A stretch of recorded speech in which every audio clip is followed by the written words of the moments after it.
Spartans! What is your profession? We were going to talk about Leicester, but we ain't got time for that. But we are going to wrap up on a certain CR7 who knows, I don't know if he's beating the record or he's not beating the record. The Czech FA are saying he hasn't beaten the record, but everyone else is saying he has. So we're going to go off the notion that he has. 760 goals, beating Joseph with his 759, Pele 757, and Romario 743, and Lionel completes the top five with 719. 32 trophies in his time, 5 goals for Sporting, 118 goals for United, 450 goals for Real Madrid, 85 goals for Juve and counting, and 102 goals for Portugal. Truth, massive achievement from a guy that people wouldn't necessarily say would have gotten there when he first burst onto the scene at Man United. He looked raw, 100 million stepovers that he was doing. No one thought, Quaresma was touted as being better than him in the younger years. But he one thing he's known for is his hard work and dedication to football. Yeah. And he's adapted his game from that flying winger with all the stepovers to a goal-scoring machine. The achievement, how big is it, not only for Cristiano, but in football? How big is that achievement to break a record that hasn't been broken for 100 years, it feels like? It's I don't think it's gonna actually sink in because for me, he's got loads. Yeah, he's got loads of games left. You're looking at those players when they broke the record or around that record. You know, they're probably in later age. They were scoring probably about 5-6 goals towards the end of their careers playing for low league time. You're probably looking at Ronaldo saying that he's probably got another 100 left, another 100 goals in him. So it hasn't been. And then you got Lionel, who's only 40 goals behind him, 2 years younger than him. So until these two have, come to the end of their career, the record isn't going to mean as much as it does. The record's going to mean more than it does now. But it's still a massive achievement. As you said, when Ronaldo first burst on the scene, as a winger, no one knew he would even get to this level. It just shows the amount of hard work that he has put in. He's become, and I've said this for a while now, he is the best finisher football's ever seen. Yeah, I don't know about that. Goals wise, it can't fundamentals. You can argue it, but like, listen, hold on. One second. Let me finish. Let me finish. Go on, land. Look. One thing other strikers that have so-called been more clinical than him, when you look at Aguero, when you look at Ronaldo R9, when you look at players like Shevchenko, Raul, all these guys, they have not had the same consistency Ronaldo CR7 has had. They haven't had, and consistency and longevity for me goes a long way. Staying at the top, banging goals for that long goes a long way, because you've proven to me throughout your whole career, not just a small bundle, but throughout a whole career. I'm talking about over a decade. So he's at United. His best season was around 2008, and then up until 12 years, over a decade of banging goals. For me, it cements him on top of the list as probably the best striker the world that the world has seen. I mean, me personally, listen, I get it in terms of longevity and the consistency. I 100% get it. For me, if R9 had CR7's mentality he would have been the best player of all time. You just used the word if. Yeah, you can't use if in terms of finishing, there was no better finisher for me than R9. No better finisher. But I get what you're saying in terms of the consistency and goal scoring and the longevity of Cristiano's career. Like 100%, it puts him up there as one of the best wingers converted into strikers, because he was a winger. The best of all time, but not the best for me. Best for me. Now R9 for me was the best. But regardless, K and K as well. Regardless of your own personal feeling, I always like to put my own. Look, I don't. You know me and Ronaldo. You know I'm not even his biggest fan. I've critiqued him harshly when it comes to the team game and everything. But what I don't like to go against is superlative when facts, like something is so out there, like LeBron James. What I love is a large body of. Yeah, I knew that was well, no, listen. When I love a large body of work. Okay, when you have a large body of work, you cannot go and say a guy that's done a small amount of body of work is better. It's not fair. It's like me and you are. Arguments are two different things. I wouldn't say a small body of work. I mean, listen. Like, I think the thing for me that separates R9 and Cristiano, there's two things for me. R9, it was natural, so he banged goals for fun.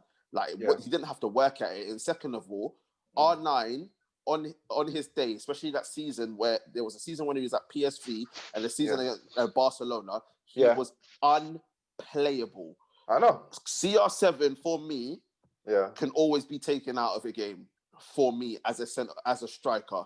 There's always a way of keeping him out of games. And we saw that, especially in the big games. He had a long time where he was like the Lukaku of big games, where he didn't turn up for big games until he went to Real Madrid and he mastered that. And that's why, for me, he doesn't go. I get your point and I understand it. And I'm not going to go against it and say, oh, yeah, you're wrong. Because I get the consistency and the longevity and the body of it. I 100% get that. When you say consistency... No, sorry, go on. But for me, R9, for those, like, the Real Madrid, obviously, he was coming towards the end, and he didn't have as long as career as Ronaldo. But before that, Barcelona, Inter Milan, PSV, like, for me, he was the best finisher, in my opinion. But at the same time, 100% what you're saying in terms of how Ronaldo built himself up, and then he's scored goals from when he was at United in 08 all the way until now. I get it, and I hear you. KA, go for it. No, I was going to say, Ronaldo, even to longevity, he wasn't doing it his whole career. I mean, United, he wasn't. Only the last couple of seasons for United that he was scoring, and then that was from a winger position. When he went to Madrid and then on to Juventus, that's when he started playing out front. And so he still had 230 goal a season for United from the wing position. That is no, he did. Granted, but that was like the last couple of seasons. That's what I'm saying. But he wasn't doing it his whole career. He was still young. He was only 24. You forget how old he was. He was only 24 at that time. 23, 24. Yeah, I get that, but I hear what you're saying, Kay. Because I think when you like, and there's other strikers that you can compare him to, because Raul had a long career and he was scoring goals as well. But I think what it is the thing where. But then you got the whole position thing with your argument, K, because obviously when you look at the likes of Ronaldo and Raul, they've been playing up front from the beginning and they hit the ground running and they were banging goals for fun. Whereas Cristiano, as you said, wasn't doing it from the beginning. He had to work at it and work hard to get there. But then you have the argument of, but he was a winger that was banging 30 goals in comparison to a striker that was banging 30 goals. So it looks even better for him. I don't really like using the positional argument because it's more of he was more of a forward player. He had a free role. Even Alex Ferguson said that a normal winger would have to track back a lot more. Ferguson allowed Ronaldo to stay up because he knew what Ronaldo gave him up top. But Tevez did all his running and really did all his running. That's why. Yeah, exactly. Yeah. So I don't like really using the positional argument. What I would say is that, as you just alluded to, he was not a natural striker compared to the other, compared to R9, compared to Raul. Yeah, he's the hardest working. He worked on his finishing. And again, this is why I put him up there, because I like the journey. I like the longevity. I love the struggle. But that doesn't make him... Because he wasn't naturally gifted. He wasn't naturally gifted. This is the argument that all the Lionel haters try and do.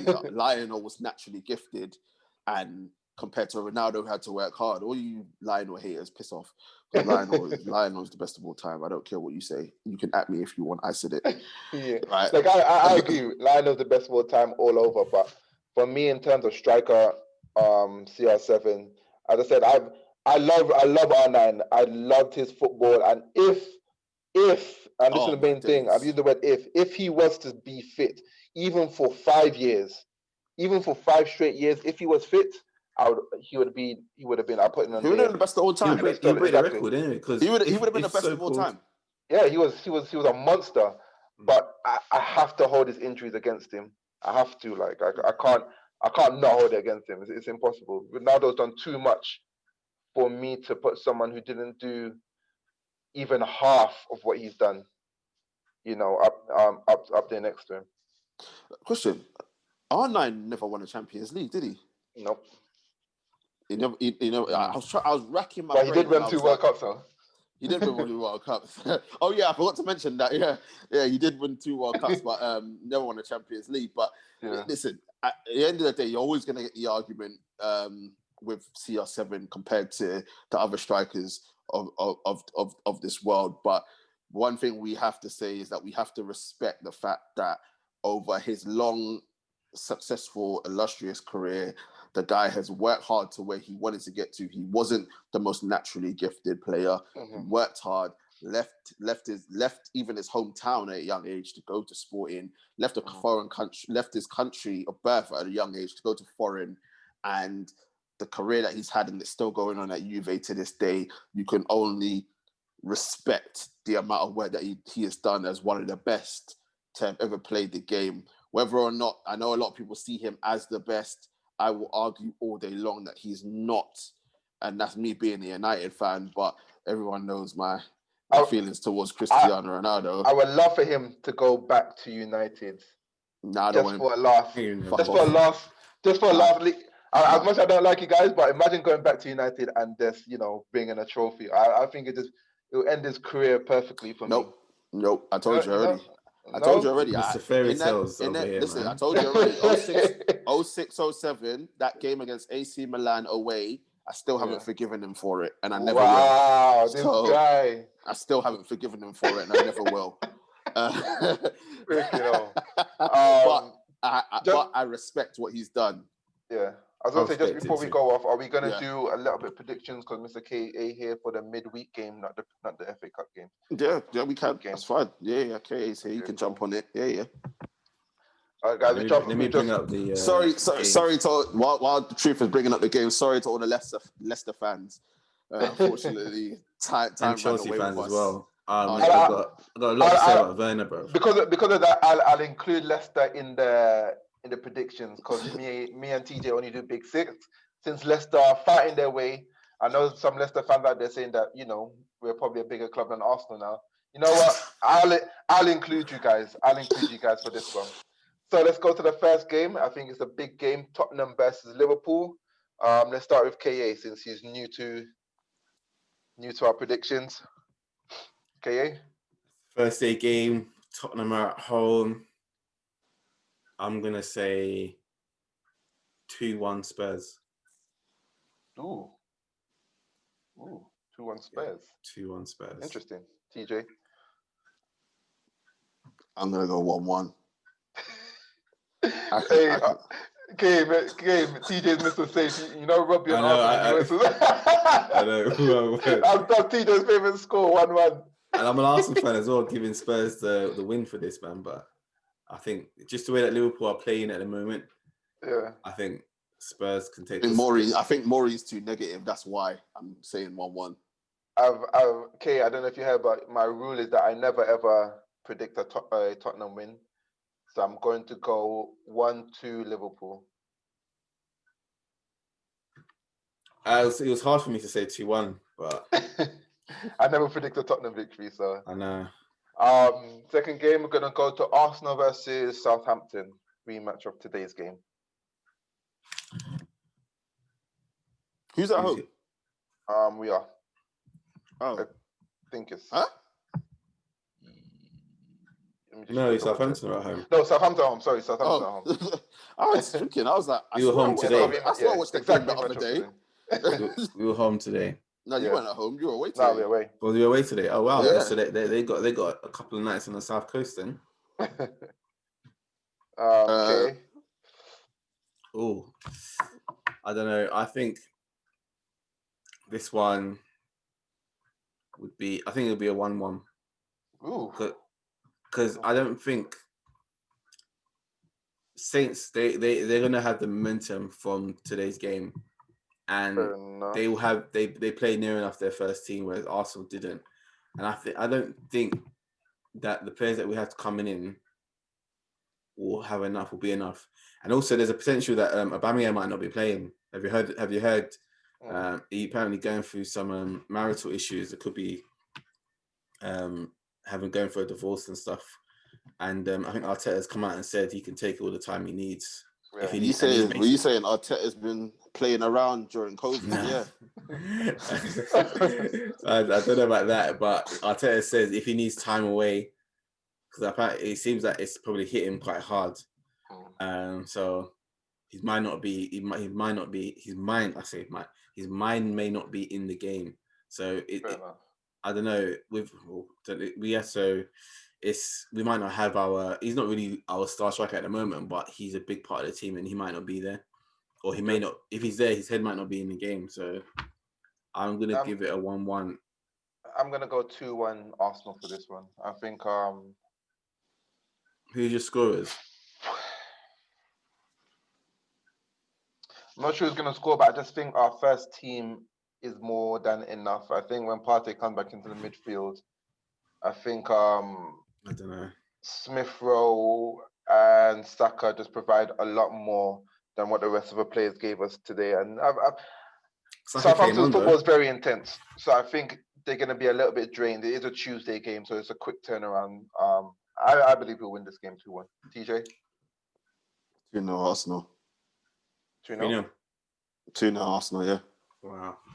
From what I saw earlier on, I just think them playing their first team and you lot should have scored in that game. I just think when you bring all those players back in, I think it'll be too much for them.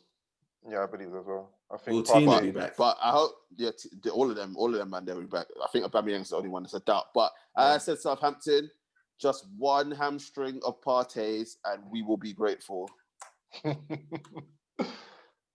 Let's go on to Man United versus Sheffield United. I'll start TJ for this. Let's just go and say 2-0 McGoldrick. Waste, bro. Nah. This is probably one of the only games that he actually picked Man United. You know what? Yeah, I could see a 1-1 draw. You know. Oh my days, bro. McGoldrick screamer, yeah. I'm gonna go. Yeah, I'm not even gonna lie. I'm gonna go 1-0 United. 1-0. I'm gonna go for this one 3-1 United. I think Sheffield United will score first as usual, but United will come roaring back and win the game. KA? Yeah, I'm thinking 3-1 as well. 3-1. I like that scoreline. Tricky game for Man City versus West Brom. I say tricky just because KDB is out, and you just can't ever be safe facing a Fat Sam team, Big Sam team. So West Brom versus Man City. Go start KA. I don't think it's going to be a hard game at all. Man City 4-0. 4-0. Yes. Without KDB, they're going to win 4-0. Diaz is going to get a hat trick. So that's my fantasy head talking. But no, I do think they'll win it comfortably. Without KDB, they'll win it comfortably. So no, maybe not 4-0, but definitely I would not be surprised with a 3-0 victory. So I'm going to say 3-0. 3-0. Who's at home? Okay. West Brom, I think. Yeah, West Brom. I'm gonna go 2-0 City. 2-0. Yeah, that's my scoreline. There's only one less goal than me, and I think you said 4-0, bruv. At first, I think it's going to be I was joking. No, because I think it's going to be a tight 2-0. I think it's going to be 0-0 at halftime, and then City go and win it. Like 3-0 sounds like they barely got out of Cheltenham alive, bruv. Exactly. I'm not a fan of Man City without KDB. I say that again. Okay. I just think they just lack a lot. KDB is like the heartbeat of that team. So, next game, big game for Fat Frank. Chelsea versus Wolves. Wolves won the reverse fixture. This is a hard one. This is a very hard one because Wolves are up and down. Yeah, like Wolves have forgotten how to play football. They lose Raul and they lost Doherty from last year. They're not the same team, a show of what they were last year. But then Chelsea they've hit some terrible form themselves. So I don't know, it's a really hard one to call. I can even see a 0-0. Like, I can honestly see a 0-0 because if you see my WhatsApp group shit, there's a Chelsea fan in there. I've been getting onto him so much about Werner. It's been burning him, bro. He's been burning. All he does is keep posting stats saying he's scoring more than Aubameyang, but Aubameyang scored 2 the other week, so he's been a bit quiet. Does that take over him? Because I know Werner hasn't scored a lot. I don't. No, but he scored in the FA Cup and like Champions League. So he's talking about all together. Yeah, obviously, you know how footballers do. They massage it a bit just to kind of like make him look good. So he was using all competitions. Wow. Okay. I know. So, but back to the results. It's a hard one to call. So I'm just gonna give it a 0-0. 0-0. TJ. 2-0 Chelsea. Wow. You're confident, boy. Wolves are awful. They're terrible, but Wolves are awful. No Jimenez. But you know what it is? It's not a case of Chelsea's going to blow them away. I just believe that Chelsea can actually score, whereas Wolves can't because they haven't got Jimenez. Yeah, I get that. So that's the only reason why. I'm going to go 2-2. I don't believe in this Chelsea team. Don't be wrong. I want Fat Frank out more than anyone else because he's a fraud. But I think he's gonna do enough, bro. I think Fat Frank's gonna tell it to Ole, bro. He's gonna do just enough to keep his job, which in a Chelsea sense is fine because then they're no threat. But obviously, when it's your own team, it's completely different. But but anyway, all I say is if they lose to Luton, I can't wait for Monday morning because he won't be there. Yeah, he won't survive. He won't survive if they lose against Luton. Not at all. I think they'll beat Wolves. I'm going 2-2 in this one. I don't see. I don't know. Wolves are just a funny side. I don't know what Wolves are going to show up, but then Chelsea as well. I thought against Leicester they were awful.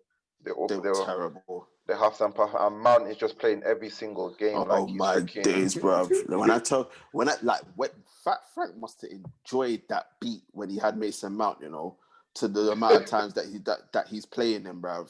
Like, I don't know who he owes child support money. Why this guy keeps on playing, but Jesus, bruv, like that baby mom has got him held to ransom to play this youth, bruv, because he is dog shit. I don't know why. I don't know about dog shit because last season Mount was balling at times last season. It's just this season. He just looks good. He's one of those players that just looks good when he's got better players around him, bro. I just think he's just so average, man. Average. I've had people compare Mount to Grealish, and that's like disrespect. Right, listen, do you know what it is? Even Mount and Foden, bro. That's disrespect as well. Bro, it's disrespect, bro. Like this guy is dog shit, bro. Like he is dead food, but because he's got 0.1% of flair, yeah. All these guys start getting excited over him, bro. He's rubbish, bro. He's rubbish. I don't care. He's rubbish. He's got no flair for me. Anyway, on to the last game for our Leicester City fans. Big game at the top. Everton versus Leicester City. I think that's a huge game. Leicester without Vardy for the foreseeable future. Everton was struggling with injuries, but they're I don't think Calvert-Lewin's back for that. I think he's out as well. Yeah, Digne's out as well. Digne's out as well? He got injured again? Doucouré's out. Allen's out. Delph is Delph. I haven't seen that guy since Aston Villa. I know he went Man City, but I never saw him at Man City. Bro, did you see him when you looked in the mirror? Oh, he was playing left back. This guy. Hey, you got the most lookalikes on this planet. Come on, tell man. me in the comments, does the truth not look like Fabian Delph, bro? Guys, tell us in the comments. Yeah, we did get Ty's brother on here. We got a crew. We couldn't get Ty. We couldn't afford him from Air TV, but we got his brother here. So, well, you can't afford me, man. If I decided to charge, you can't afford me either. So yeah, Leicester Everton. I'll start this one.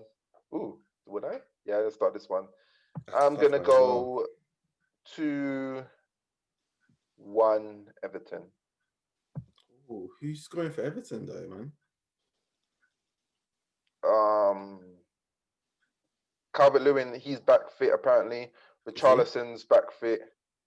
Still got Sigurdsson, Rodriguez. Yeah, Wolby's been balling recently. No one's been talking about it, but he has been balling.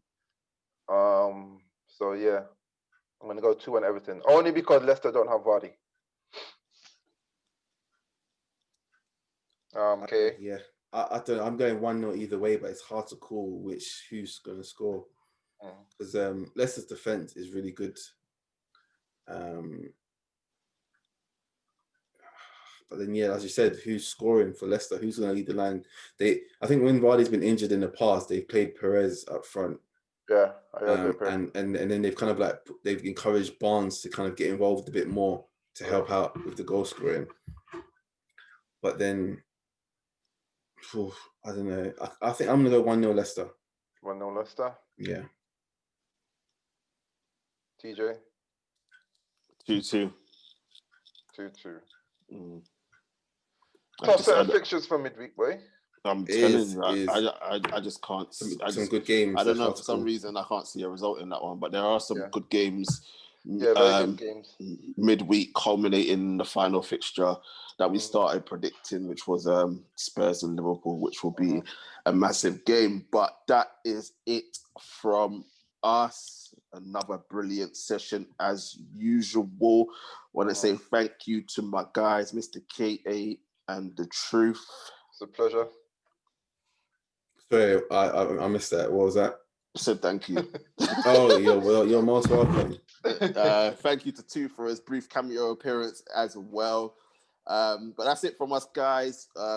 So much we could talk about. So much. Help us out, man. Like, comment. Yep. Yeah. All of that. Yeah. All of that. All yeah. of that. Yeah.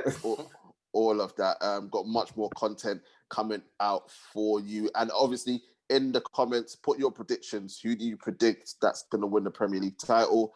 Obviously, you've seen us do our Super Six. Have you got any scorelines that are different? What do you predict is going to happen? Much more content coming out for you. We've got UFC review coming.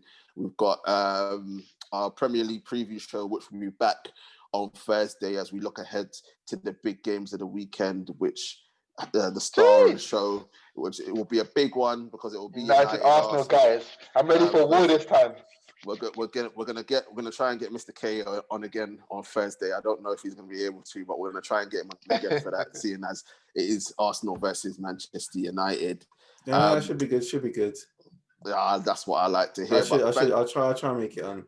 Another thing as well, actually, to say, I met guys. You heard me talking about my fantasy team. If you're also interested in that, me and The Truth are in a mini league. It's quite heated, back and forth. Truth is kind of leading at the moment, but I'm chasing him down. I'm the huntee. And if you're interested in that as well, comment down below. We can. I don't know if it'll be a whole segment, but we can give you guys updates on what's going on. Oh yeah, we'll jump on that as well. You hear it first here, guys. You hear it first here. That's what we're here for. We're here for everything to do in sport, even to help you out with your fantasy league. We know that you're putting money on that on people and whatnot. People lose money. Listen, are you team KA or team The Truth, man? But yeah, as I said, we got so much more, and we got NBA talk for you as well, because we've got stuff to talk about there as well. But thank you very much, guys. As they say, make sure to like, make sure to share, make sure to comment, and make sure to subscribe to the channel. And we will be back very, very soon. Guys, stay safe as usual. Keep your family safe. Keep yourself safe. And we shall see you soon. Peace. Peace.